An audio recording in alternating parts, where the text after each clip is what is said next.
অসমীয়া জাতিয়ে বা আমাৰ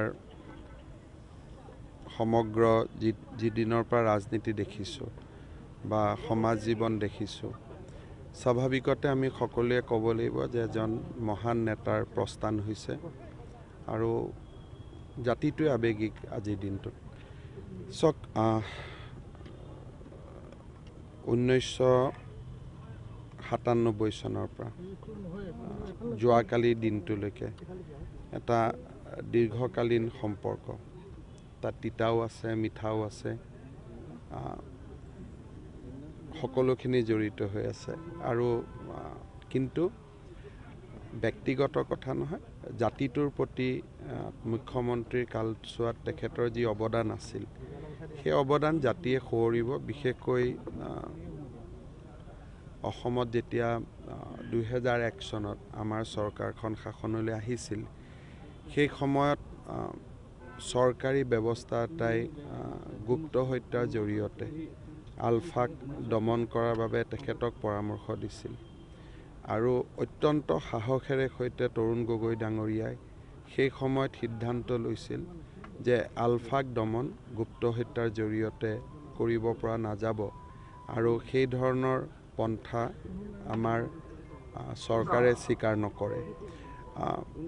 ঠিক সেইধৰণে IMDT আইনৰ যেতিয়া বাতিল হৈছিল, সেই সময়ছোৱাত তৰুণ গগৈ ডাঙৰীয়াই সাহসী সিদ্ধান্ত লৈছিল যে তাৰ বিৰুদ্ধে আমি উচ্চতম ন্যায়ালয়ত আবেদন নকৰোঁ।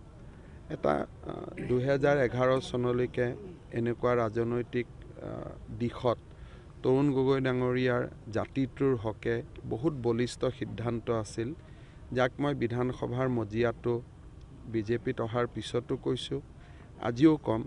আৰু জাতিটোৱে স্বাভাৱিকতে মহানায়ক এজনক হেৰুৱাইছে। সমাধি ক্ষেত্ৰত গোটেই বিষয়টো অসম চৰকাৰে অত্যন্ত বিনম্ৰতা সহকাৰে কামৰূপ জিলাৰ উপায়ুক্তৰ কাৰ্যালয়ৰ লগত আমি মাটি এডোখৰ চিনাক্ত কৰিছিলোঁ। আৰু আপোনালোকে জানে যে আমিনগাঁও অঞ্চল এতিয়া IIT, ব্ৰহ্মপুত্ৰ ব্ৰিজ আৰু বিমানবন্দৰৰ পৰা তাৰ নিকট দূৰত্ব, আৰু নতুন ব্ৰিজখন হৈ যোৱাৰ পিছত আমিনগাঁও এক প্ৰকাৰ গুৱাহাটীৰ কেন্দ্ৰবিন্দু হৈ পৰিব।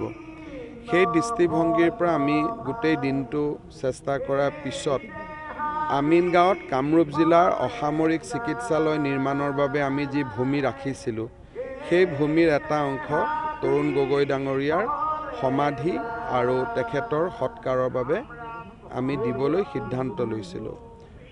ৰিপুণ বৰা ডাঙৰীয়াই অসম চৰকাৰৰ সিদ্ধান্তক শলাগিছে। তেখেতে কৈছে যে চৰকাৰৰ যিটো সিদ্ধান্ত তাক আমি আদৰণি জনাইছোঁ, কিন্তু মাটিডোখৰ আমাৰ ভাল লগা নাই বা আন কিবা কাৰণতে হওক, আমি নৱগ্ৰহ শ্মশানতে তেখেতক সৎকাৰ কৰিব খুজিছোঁ।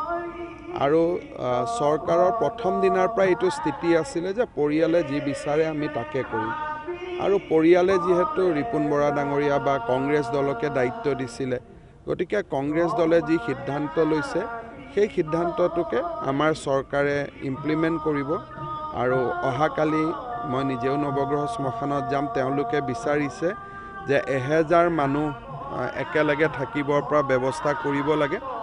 ইতিমধ্যে মই জিলা উপায়ুক্তক নিৰ্দেশ দিছোঁ, আৰু আমি সকলোৱে মিলি নৱগ্ৰহ শ্মশানখন সুন্দৰ কৰি 1000 মানুহ বহিব পৰাকৈ আৰু তেখেতৰ মহাপ্ৰয়াণ যাত্ৰা চোৱাৰ বাবে আমি ব্যৱস্থা কৰি দিম।